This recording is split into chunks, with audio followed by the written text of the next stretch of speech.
Baik, bismillahirrahmanirrahim. Assalamualaikum warahmatullahi wabarakatuh. Waalaikumsalam warahmatullahi wabarakatuh. Oke, teman-teman semuanya, salam kenal dari saya. Perkenalkan, nama saya Rayyan Rahman Hidayat. Saya adalah mahasiswa di UIN Sultan Maulana Hasanuddin Banten dari jurusan Bimbingan Konseling Islam semester 6, yang hari ini saya tuh ada tugas untuk mempraktikkan salah satu public speaking, dan saya akan membahas terkait dengan pentingnya self love dan cara mencegah self harm. Nah, oke, teman-teman semua yang ada di sini mungkin pernah mendengar lah apa itu yang namanya self harm atau apa itu namanya self love gitu. Tapi sebelum kita mulai ke sana, saya ingin mengajak teman-teman untuk bisa mengkritisi negara kita hari ini. Kenapa? Karena teman-teman ada yang tahu nggak berapa sih jumlah penduduk kita hari ini? Banyak ya. Jadi teman-teman, secara spesifiknya adalah jumlah penduduk Indonesia per 2025 ada 284,4 juta jiwa. Banyak kan? Ya. Tersebar di ada berapa provinsi? Sekarang 36, 38, ayo. Ada yang tahu nggak?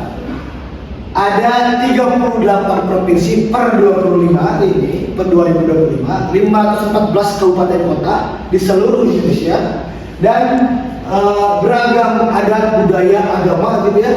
Ada 6 agama yang diakui di Indonesia secara sah gitu. Tapi saya ingin membahas terkait dengan sisi psikologisnya.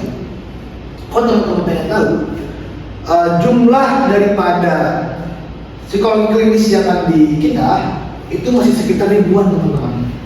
Ya, bahkan rumah sakit jiwa yang ada di Indonesia itu masih sekitar ratusan lah data yang ada itu. Sedangkan penduduk kita ada 284 juta jiwa. Ya. Tapi psikolog klinisnya atau orang-orang yang bisa atau dokter klinis itu hanya sekitar ribuan, gitu ya. Terus rumah sakit jiwa yang ada di Indonesia baru sekitar ada ratusan doang. Ini kan berbanding terbalik dengan jumlah yang ada. Sedangkan per hari ini kasus bunuh diri, gitu ya, kasus bunuh diri atau kasus-kasus kesehatan mental lainnya itu sangat banyak sekali, teman-teman. Makanya kenapa saya membahas terkait dengan pentingnya self love dan cara mencegah self harm ini.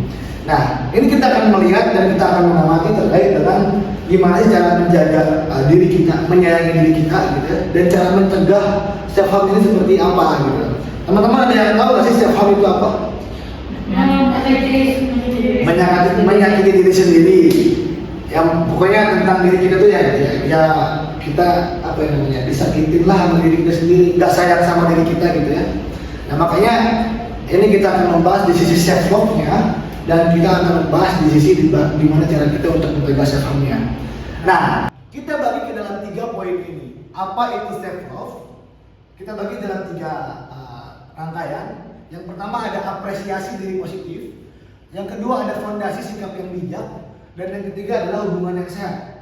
Self love adalah apresiasi mendalam terhadap diri sendiri. Ini mencakup minat, penghargaan positif dan lain sebagainya.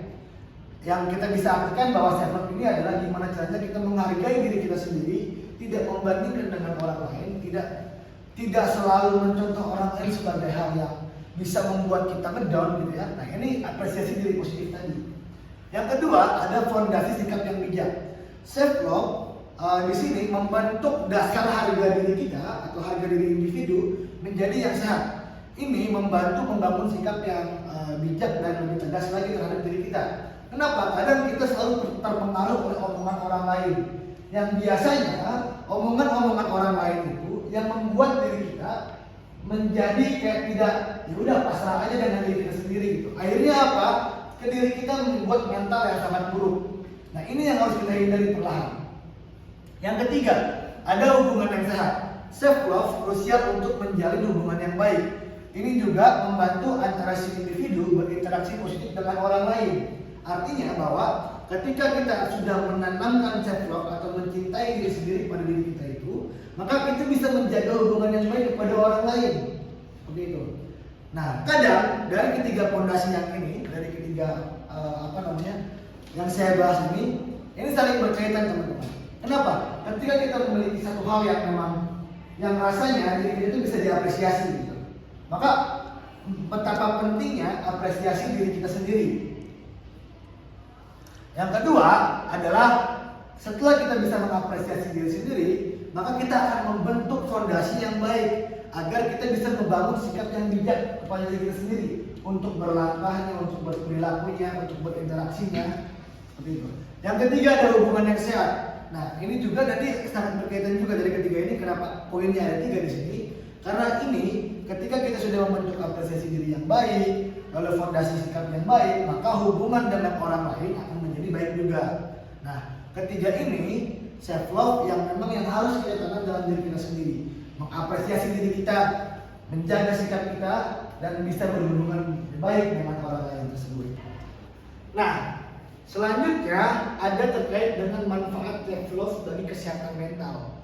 Kita pernah lihat atau kita sering mendengar kasus-kasus kesehatan mental, mahasiswa yang bunuh diri, siswa yang bunuh diri. Itu sekarang udah marak banget teman-teman. Bahkan dalam satu kasus, dalam 1 tahun itu bisa ratusan mungkin kasus bunuh diri, gitu ya.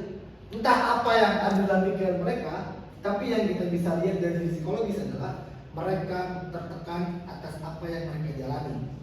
Mereka tidak tahu gimana caranya untuk mengapresiasi diri sendiri dan menghargai diri sendiri.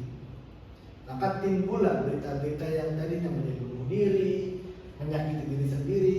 Teman-teman saya pernah ngelihat, saya punya teman satu pengalaman. Teman saya itu kalau dia lagi sendiri, dia lagi pusing dan lain sebagainya, yang dia lakukan adalah dia pecahin barang. Entah barangnya itu kayak beling gitu ya, barangnya beling kaca yang dia pecahin, dia tidur di atas itu. Bahkan sampai dia tidur di situ, besok paginya dia baru ngerasain sakit. Tapi pas malamnya dia tidur di situ, dia nggak ngerasain apa-apa. Ini kan sama halnya kita tidak menghargai pada diri kita sendiri. Nah, maka manfaat self love dari kesehatan mental ini yang pertama ada menurunkan stres. Self love dapat mengurangi stres yang signifikan atau yang berlebihan. Yang kedua meningkatkan kebahagiaan. Yang keempat ada mendorong pola hidup sehat, dan yang kelima ada mencegah depresi. Kita uraikan bersama. Ketika kita sudah bisa menghargai diri kita sendiri, kita sudah menghargai dan mengapresiasi diri kita sendiri, maka kemungkinan kecil stres yang datang itu kita bisa kelola dengan baik. Kenapa sih orang-orang banyak yang bunuh diri? Itu karena mereka tidak bisa menghargai dirinya sendiri dan tidak bisa mengelola stresnya. Mereka merasa bebannya banyak, mereka merasa banyak masalah yang mereka pikirkan gitu ya. Tapi mereka bingung cara mengelolanya gimana. Sebetulnya kalau kita sudah paham terkait dengan pengapresiasian pada diri kita sendiri, maka stres yang datang dan yang muncul itu bisa kita kelola dengan baik semua. Makanya kenapa self love ini penting bagi kesehatan mental tadi. Menurunkan stres yang sangat signifikan gitu ya, atau mengurangi stres yang sangat signifikan tadi. Karena stres-stres yang muncul kan kita beda-beda ya.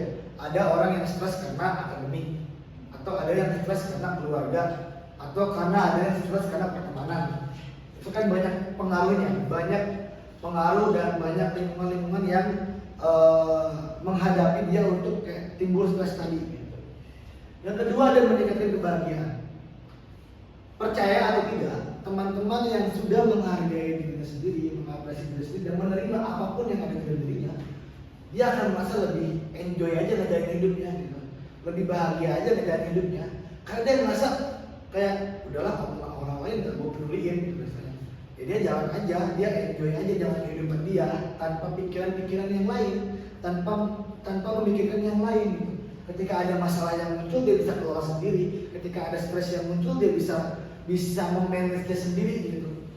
Agar tingkat stres yang dia dapat walaupun sangat signifikan, tapi dia bisa mengelola dengan baik tadi. Karena dengan seperti ini dia akan ngerasain enjoy tadi. Dan kita balikin lagi kenapa banyak orang yang bunuh diri, kenapa? Karena tadi tidak bisa mengelola stres tadi. Seperti itu, tidak bisa mengelola stresnya, tidak bisa mengelola masalahnya, ditumpuk sendirian. Kadang ada orang-orang yang nggak bisa cerita dan saking banyak masalahnya gitu ya. Dia berpikir bahwa dengan mengakhiri hidup maka masalahnya akan selesai. Padahal dengan masalah yang ada dia bisa ceritain lah ke banyak orang, dia bisa ceritain lah ke orang-orang. Minimalnya orang tahu cerita dia seperti apa, masalah dia apa, yang kita bisa bantu apa, kan gitu. Lalu yang ketiga ada mendorong pola hidup sehat. Mendorong pola hidup sehat. Ketika munculnya kebahagiaan, ketika sudah bisa mengatasi stres dan beban masalah, maka muncul yang namanya dorongan pola hidup sehat. Dorongan pola hidup sehat ini memperhatikan self-love membantu untuk mendorong pola hidup sehat kita gitu. Dengan menyayangi diri kita sendiri, dengan mengapresiasi diri kita sendiri, tanpa memikirkan orang lain, dia pasti bakal menjalani hidupnya dengan sehat dan bahagia tadi. Hidup sehat yang dimaknakan di sini kayak kadang orang banyak yang ketika malam hari dia itu tidak bisa tidur secara normal. Ya. Kenapa? Karena banyak beban, banyak pikiran yang dia rasain. Akhirnya pola hidup dia terganggu nih, karena dia tidak bisa tidur lah, karena dia begadang lah dan lain sebagainya. Nah ini kan mengganggu pola hidup sehat. Tapi ketika kita sudah bisa mengelola itu dengan baik, maka akan kembali menjadi normal lagi. Gitu. Selanjutnya ada mencegah depresi. Nah, tingkat depresi ini kan banyak hal ya. Kayak depresi yang ringan, sedang, dan tinggi gitu. Nah, ketika orang-orang stres itu datang dan dia tidak bisa mengelola dengan baik, maka muncul depresi yang berlebihan. Muncul depresi yang berlebihan akan mengakibatkan bunuh diri, menyakiti diri sendiri, tidak bisa mengelola dengan baik, dan lain sebagainya. Nah, ketika kita sudah bisa membangun self-love ini, maka kunci daripada ini ada, kita akan bisa menghadapi dengan baik juga. Karena memang ketika self-love sudah ditanamkan dalam diri kita, maka mungkin dan tidak mungkinnya kita bisa akan merasakan hal seperti ini. Oke, selanjutnya ada manfaat self-love bagi kehidupan sosial. Nah, manfaat self-love-nya ini yang bisa kita rasain dalam kehidupan sosial kita, dalam berinteraksi dengan banyak orang tadi. Nah, teman-teman, dari keempat ini ada hubungan sosial yang baik, meningkatkan empati, harga diri sehat, dan sikap positif. Hubungan sosial yang baik di sini kita akan bisa ketika kita sudah bisa menerima diri kita sendiri, menyayangi diri kita sendiri, maka kemungkinan besarnya kita bisa berinteraksi dengan banyak orang itu dengan baik. Dengan berinteraksi dengan orang itu, dengan berinteraksi dengan baik dengan orang lain, maka hubungan yang baik itu akan terbangun. Hubungan harmonis itu pasti bakal terbangun. Karena self-love membentuk hubungan sosial yang baik tadi. Yang kedua, ada meningkatkan empati. Setelah kita merasakan yang namanya hubungan yang baik, maka timbul perasaan empati dalam diri kita. Empati, tahu ya perbedaan empati dan simpati, teman-teman? Tahu ya? Nah, empati ini akan datang atau akan bisa hadir dalam diri kita ini ketika sudah terbangun hubungan sosial yang baik tadi. Meningkatkan empati di sini, kita akan lebih sadar dan akan lebih peka terhadap orang lain. Karena kita sudah selesai dalam diri kita sendiri. Kita sudah bisa menerima diri kita sendiri. Tinggal gimana caranya kita berhubungan baik dengan orang lain tersebut. Yang ketiga ada harga diri sehat. Self-love membangun harga diri yang lebih sehat. Kenapa ini sangat penting? Karena ketika kita sudah memiliki fondasi yang tadi kita bahas di awal tentang harga diri, bagaimana kita bisa tegas dalam diri kita, bijak dalam diri kita, maka ini juga akan menjadi hal yang lebih buat manfaat kita berinteraksi dengan orang lain dalam kehidupan sosial. Yang kelima ada sikap positif. Kita akan lebih berpikiran yang positif. Kita akan lebih berpikiran yang tidak macam-macam kepada orang lain. Selayaknya kita bisa menerima apapun informasi dari orang lain itu tanpa kita pikirin yang negatif, ya, maka kita akan bisa membentuk sikap yang positif tadi. Nah, ini manfaat-manfaat yang tadi kita jelaskan dalam kehidupan kita tadi. Oke. Next, sebelum kita bahas ke sana, ada beberapa hal yang saya sampaikan ke teman-teman agar suasana lebih hidup lagi. Kita bermain sedikit lebih bisa berpikir lagi. Ayo bangun. Oke. Saya ada sedikit permainan kepada teman-teman semuanya. Permainannya adalah ini salah satu, udah tebak-tebakan aja gitu, biar lebih ini aja. Oke, teman-teman udah pernah lihat atau belum? Saya akan coba bermain. Saya akan kasih tahu teman-teman pahami clue-nya. Oke, pahami clue-nya. Ini satu, yang ini dua, kalau yang ini tiga. Ulangi nih, pahami clue-nya. Ini satu, yang ini dua, kalau yang ini tiga. Kalau yang ini berapa? Ini satu. Kalau yang ini berapa? Yang ini satu. Salah. Paham dulu ya, paham. Ini satu. Yang ini dua. Kalau yang ini tiga. Ini berapa? Dua. Satu. Yang ini mana? Satu. Ya, coba. Ayo terus deh. Ini satu. Yang ini dua. Kalau yang ini tiga. Kalau yang ini berapa? Dua. Tiga. Tiga. Ayo coba. Ayo, gambar. Lagi ya, lagi. Ini satu. Ayo, ini satu. Yang ini dua. Kalau yang ini tiga. Ini berapa? Satu. Oh iya. Paham. Ya. Masih ada putaran. Tadi Wah. Ya lanjut. Ini satu. Yang ini dua. Kalau yang ini tiga. Yang ini berapa? Satu. Dua. Dua. Oh iya dua. Ayo coba. Ya tahu. Coba nih. Ayo coba semuanya biar bisa tebak. Paham dulu clue-nya.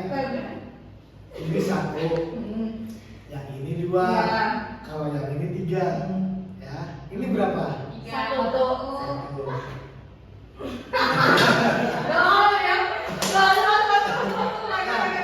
Sampai benar semua nih. Ayo.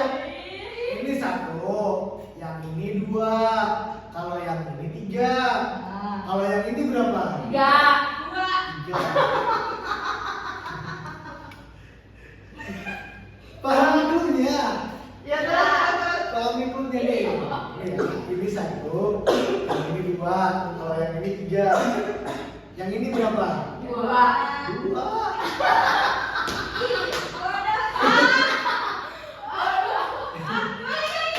Ayo coba. Ini satu, yang ini dua. Kalau yang ini tiga. Kalau yang ini Tiga. paham nggak? Coba nih, satu, yang ini satu. Ini satu, yang ini dua. Kalau yang ini tiga. Yang ini berapa? Dua. Dua. Oke, mungkin teman-teman sudah mulai agak sedikit bangun lagi nih ya. Kita lanjut ke materi selanjutnya. Tanda-tanda kurangnya self love dalam diri kita. Kita tadi sudah membahas terkait tentang self love dan self love itu apa, lalu fondasi self love seperti apa. Nah ini kita akan mulai terkait dengan tanda-tanda kurangnya self love. Pertama, merasa tidak mampu. Yang kedua, sulit untuk menolak. Yang ketiga, membandingkan diri sendiri. Yang keempat, ada menyalahkan diri. Nah, kita akan bedah satu, merasa tidak mampu. Merasa tidak mampu di sini adalah mereka sering merasa tidak mampu terhadap apa yang ingin kita lakukan. Ini akan mengganggu pada kehidupan kita. Ini akan mengganggu pada perjalanan hidup kita. Ketika kita merasa tidak mampu dengan apapun, maka kita akan merasa sulit menjalani apapun itu. Karena dalam mindset dan pikiran kita, oh kayaknya saya nggak bakal bisa deh. Oh kayaknya saya nggak bakal mampu deh. Nah, ini yang akan merasakan atau akan yang menghalangi perjalanan hidup kita. Yang kedua, yaitu ada sulit menolak. Sulit menolak di sini artinya kita sulit menolak permintaan yang merugikan diri sendiri. Kadang kita iya aja, padahal itu merugikan diri kita sendiri gitu. Kita mengiyakan apapun, padahal kita tidak tahu konsekuensinya seperti apa. Nah, atau misalkan kita diajak sama teman ke sini, ke sana dan segala macamnya, padahal kita lagi capek, padahal kita lagi pusing dan lain sebagainya. Nah, jadi kita sulit untuk menolak itu. Maka self love kalian atau terhadap diri kalian agak kurang.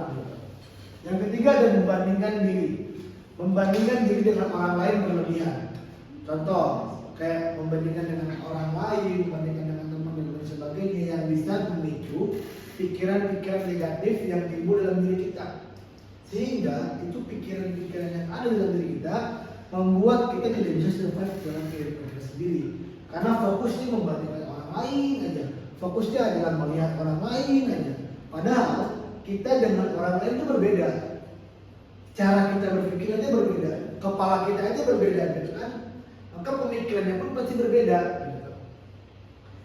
Jadi fokusnya pada diri sendiri harusnya, bukan pada membandingkan orang lain.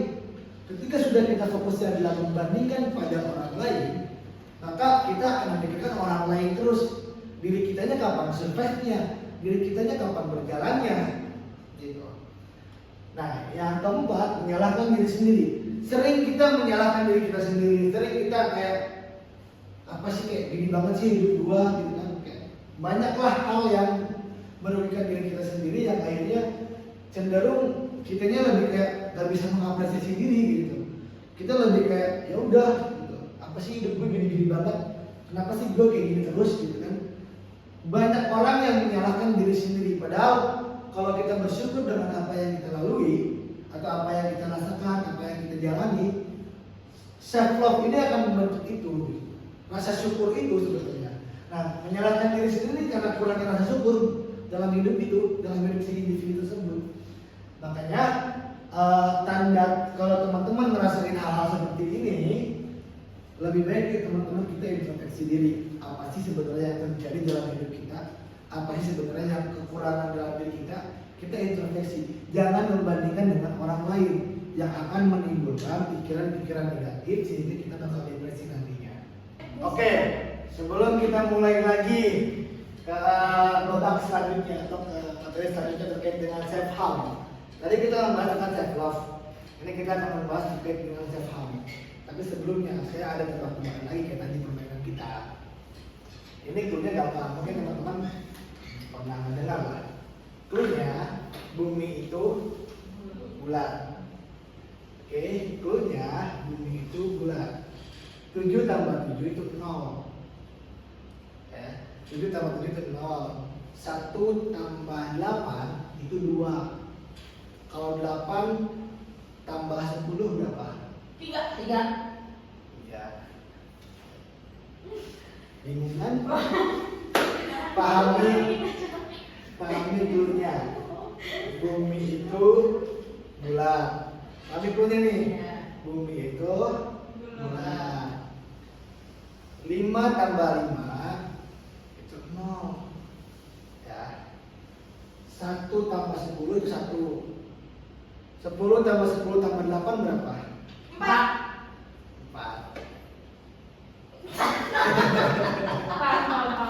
Lagi. Paham ya? Pahami dulunya. Bumi itu bulat. Pahami dulunya nih, bumi itu bulat. Ya. 5 tambah 6 itu 1. 6 tambah 6 tambah 6 tambah 1 itu 3. Kalau 6 tambah 10 tambah 8 berapa? 3. 4.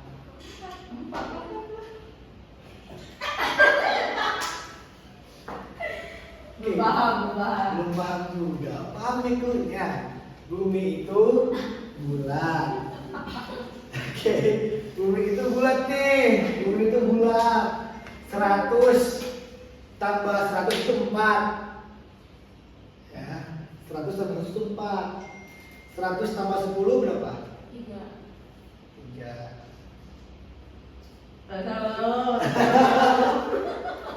Masih bingung kayak lihat. Masih belum paham juga. Ya lihat aja, bumi itu bulat. Pahami dulu, bumi itu bulat. 1 tambah 1 itu 0. 2 tambah 2 itu juga 0. 6 tambah 6 tambah 8 tambah 10 berapa? 6 tambah 6 tambah 8 tambah 10. 5. Oh iya. Paham ya? Oke, selanjutnya tadi kita udah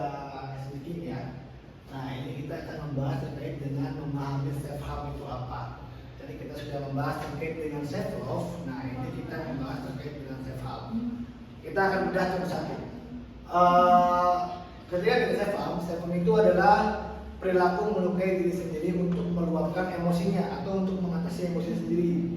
Melukai diri sendiri itu banyak hal ya, mulai dari kayak kalau yang sering dilihat itu tuh sering banyak yang dilakukan adalah kayak ngiris-ngiris tangan gitu ya, kayak bawang ngiris-ngiris. Banyak gitu biasanya ada luka-luka irisan gitu. Nah, itu orang-orang yang berperilaku self harm. Menurut dia, ketika dia melukai diri sendiri itu, dia bisa mengatasi emosinya dengan baik, padahal enggak, gitu ya. Padahal mengatasi emosinya itu padahal tidak juga. Selanjutnya adalah ketika kita merasakan yang namanya self harm, kita butuh bantuan segera. Kenapa? Kalau tidak segera kita lakukan pertolongan pada si korban atau pada si individu tersebut, maka akan lebih parah dan dia akan lebih kecanduan lah. Gitu. Kayak apa-apa ketika dia emosi atau apa-apa ketika dia sendiri dan lain sebagainya, dia meluapkannya dengan melukai diri sendiri. Nah, ketika teman-teman melihat ada orang yang seperti ini, ya segera bantu dia gitu, untuk segera diselesaikan masalahnya apa. Biar tidak kecanduan dan biar tidak keseringan seperti ini terus. Yang ketiga ada self harm berhubungan dengan self love yang rendah. Nah, tadi ketika memang self love-nya kita rendah, kita tidak bisa mengapresiasi diri sendiri, kita tidak bisa menerima diri sendiri, maka self harm ini akan muncul. Karena emosinya, karena tingkah laku dan lain sebagainya, ini akan bisa menyebabkan melukai diri sendiri tadi. Yang selanjutnya adalah dapat dicegah dengan tindakan coping yang positif. Coping yang positif di sini juga banyak hal ya, atau kita bisa sebut dengan kayak coping positif di sini tuh kayak kita lebih ke arah yang gimana caranya kita bisa berperilaku dengan baik gitu. Nah, ini memahami terkait dengan self harm tadi. Intinya self harm itu melukai diri sendiri. Ketika memang memiliki melukai diri sendiri tadi, segera lakukan ke orang yang profesional supaya tidak mengalami yang namanya keseringan atau kecanduan tadi. Seperti itu. Oke, selanjutnya cara praktis menerapkan self love tadi. Yang pertama, praktis atau praktik mindfulness. Lakukan meditasi singkat setiap harinya. Minimalnya kita coba bermeditasi lah pada kita sendiri. Atau ya kita ajak ngobrol aja dari kita sendiri gitu. Bisa kan caranya meditasi gitu tuh. Ada banyak hal gitu. Kayak seperti contohnya kayak kalau dalam segi konseling itu ada yang namanya teknik butterfly hum gitu ya. Coba rasain gimana caranya memeluk dari kita sendiri. Lebih syahdu lagi, lebih menikmati momennya lagi, diiringi dengan musik-musik yang syahdu juga gitu ya.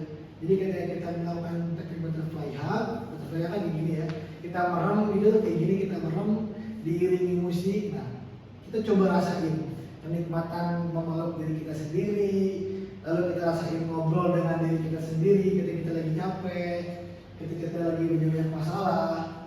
Nah, ini meditasi singkatnya. Yang kedua ada tetapkan batasan sehat. Artinya gimana caranya kita menghindari hal-hal yang negatif, hal-hal yang bisa memicu pikiran-pikiran negatif, hal-hal yang bisa memicu praktik-praktik negatif tadi gitu. Karena ketika kita sudah memiliki praktik-praktik negatif, pemikiran-pemikiran kita atau pikiran-pikiran kita akan muncul yang bisa menyebabkan kita banyak masalah dan tidak bisa menyelesaikannya. Muncul depresi. Setelah muncul depresi pasti banyak hal yang ujungnya tadi menyakiti diri sendiri. Yang ketiga ada waktu untuk kebahagiaan. Nah, dalam keseharian kita, coba kita luangkan waktu untuk aktivitas yang memang hobi kita.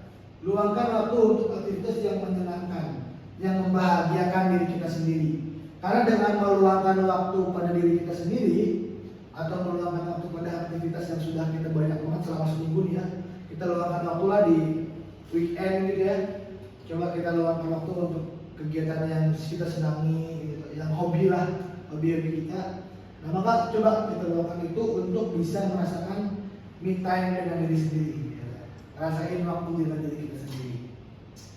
Selanjutnya ada belajar berkata tidak. Nah, belajar mengatakan tidak pada hal yang merugikan. Kayak tadi juga di awal kita jelasin bahwa jangan gampang mengiyakan juga dan jangan gampang mengtidakkan juga. Kita harus lihat dulu konsekuensinya seperti apa, arahnya seperti apa, dan apa negatifnya dan apa positifnya. Kita harus bisa membaca ke arah sana. Yang terakhir, cari bantuan cari bantuan profesional.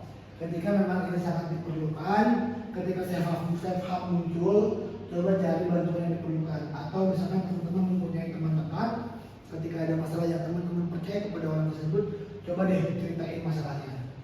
Maka cerita aja sebetulnya tidak, karena ada banyak orang yang cukup untuk diceritakan tanpa harus dikasih solusi. Dengan dia bercerita, maka dia akan merasa kayak yaudah nge-transfer energinya. Ketika banyak masalahnya, dia transfer energinya ke temannya. Setelah itu ya udah cukup transferkan masalahnya aja. Dengan seperti itu udah bisa mengurangi beban masalah sebetulnya. Oke, next selanjutnya adalah langkah nyata mencegah self harm tadi. Jadi kita sudah membahas terkait dengan self harmnya apa. Nah, ini kita membahas terkait dengan langkah nyata gimana caranya mencegah self harm tadi. Yang pertama ada bangun sistem atau dukungan. Ciptakan sistem dukungan yang kuat dan terpercaya. Atau misalkan kita bangun kepercayaan pada diri kita sendiri, kita bangun kepercayaan kepada orang lain yang kita percaya banget kepada orang itu. Jadi ketika kita ada masalah, kita punya masalah, ceritakan ke orang yang kita percaya. Kenapa? Dengan kita ceritakan ke orang yang percaya tadi, sudah saya sampaikan, itu akan mentransfer energi kita ke orang tersebut. Walaupun memang tidak bisa menyelesaikan masalah secara utuh, tapi gimana saja kita udah bisa membangun kepercayaan itu. Yang kedua ada kenali pemicu emosi. Nah, kadang orang-orang itu tidak bisa mengenali emosinya seperti apa. Karena dia itu cukup emosi aja gitu, dan dia rasanya cuma emosinya. Tapi dia agak mikirin, kenapa sih saya ini bisa emosi? Apa sih yang menyebabkan saya emosi? Nanti kalau kita tidak bisa memikirkan pemicu emosinya apa, tiap hari kita emosi terus. Dan pemicunya itu aja lah sebetulnya. Nah ini kan akan menjadi sebuah masalah.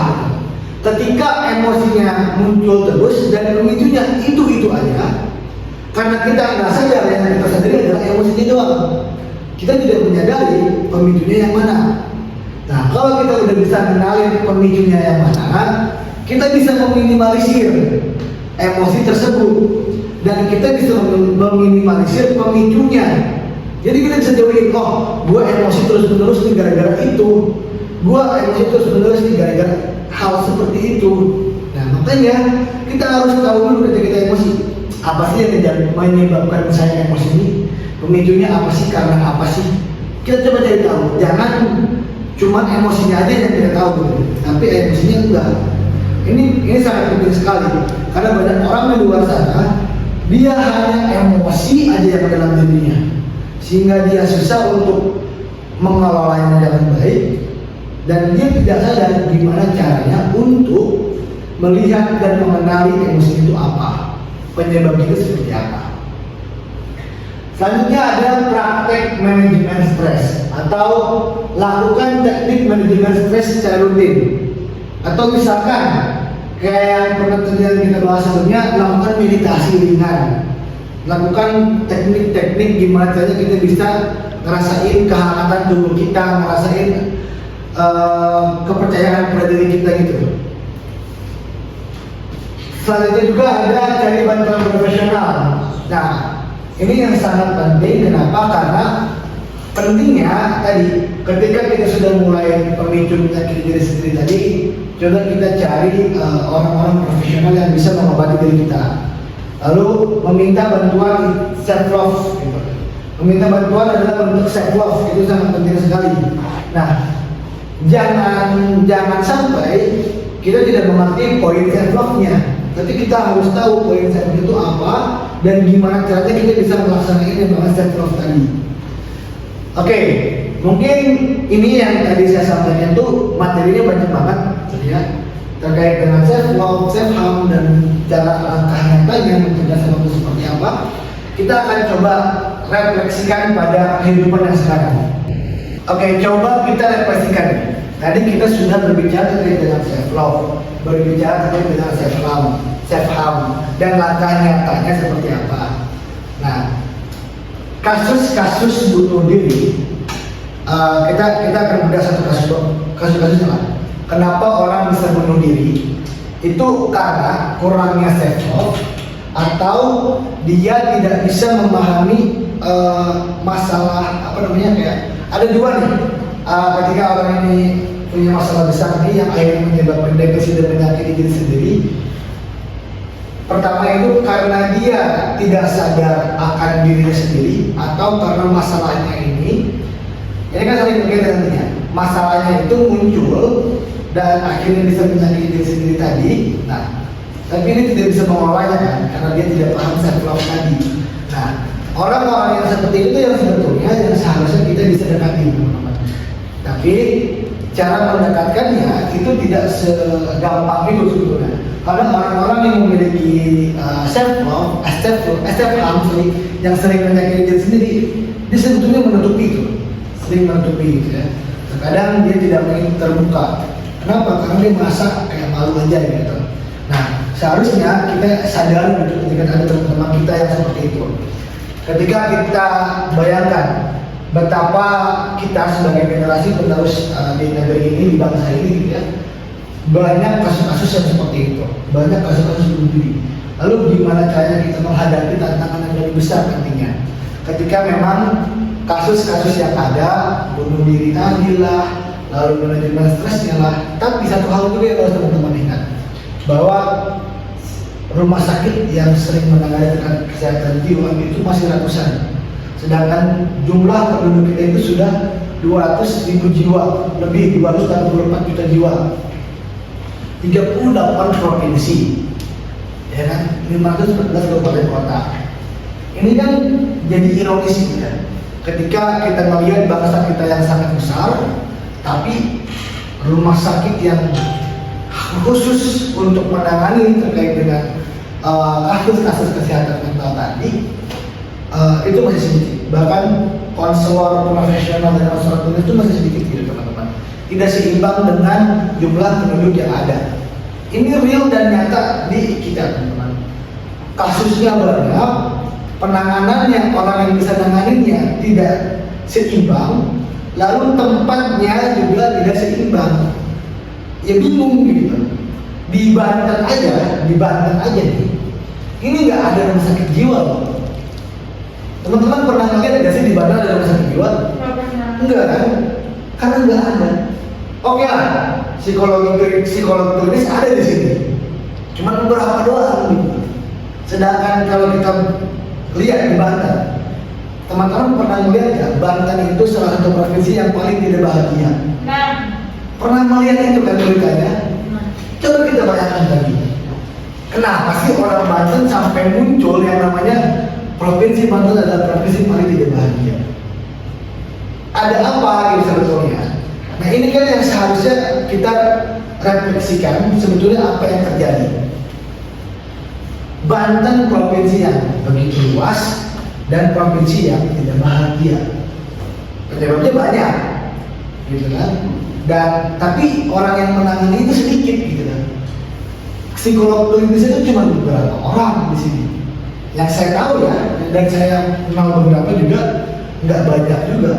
Bahkan konselor profesional pun sedikit.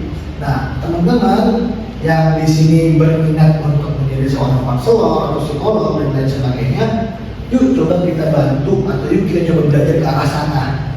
Karena ini peluangnya lebih besar dan bukan soal teknis dalam kerjanya, tapi cara membantu kita kepada masyarakat tadi, mengabdi kepada masyarakat. Bahkan di pelosok-pelosok di daerah Banten, BK itu nggak ada, teman-teman. Guru BK itu nggak ada. Satu, mereka tidak tahu BK itu apa sebetulnya. Padahal di pelosok juga atau di yang paling ujung Banten ini masih banyak itu orang-orang yang terkena dengan kasus kesehatan mental tadi. Banyak juga loh. bahkan maksudnya dibantu kenapa tidak bahagia itu karena hal apa itu masih kita bisa pelajari secara utuh gitu. Dan nah kita sebagai generasi penerus harus bisa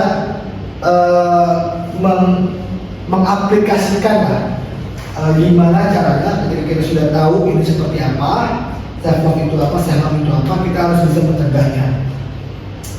Minimal mencintai diri sendiri sebelum mencintai orang lain, seperti itu.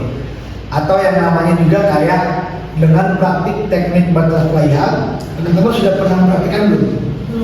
Belum pernah. Coba teman-teman praktikan, rasain gimana caranya teknik butterfly hug itu. Saya pernah mengalami mempraktikkan butterfly hug. Lebih syahdu lagi ketika saya iringi dengan musik. Musiknya itu bukan musik lagu yang dari suara orang, tapi lebih ke arah melodi gitu. Instrumen namanya. Saya saya tahu instrumen tersebut. Saya coba duduk di kamar, saya kunci kamarnya biar nggak ada yang mengganggu. Saya nikmati posisi paling nyaman. Lalu saya coba untuk ngerasain diri saya sendiri. Itu jauh lebih energi negatif itu kebuang semuanya. Rasain kan? Rasain ya. Biar kita ngerasain mencintai diri sendiri seperti apa. Jadi poinnya mencintai diri sendiri agar tidak terjadi melukai diri kita sendiri dan mencintai diri sendiri sebelum mencintai orang lain. Seperti itu. Mungkin dari itu dari materi yang saya sampaikan hanya itu saja yang dapat saya sampaikan. Semoga materi yang saya sampaikan bisa kita terapkan dalam kehidupan kita, teman-teman, dan kita bisa menjadi seorang generasi penerus bangsa yang memang itu akan menjadi satu hal di mana masa depan bangsa kita ke depannya. Ketika kita memang sudah tahu yang terjadi kasus-kasusnya. Oke, terima kasih. Bila itu walidaya yang kita dengan iman besar dan dengan ilmu sampaikan sebagai amal. Cukup sekian. Wabillahi taufiq. Assalamualaikum warahmatullahi wabarakatuh. Assalamualaikum warahmatullahi wabarakatuh.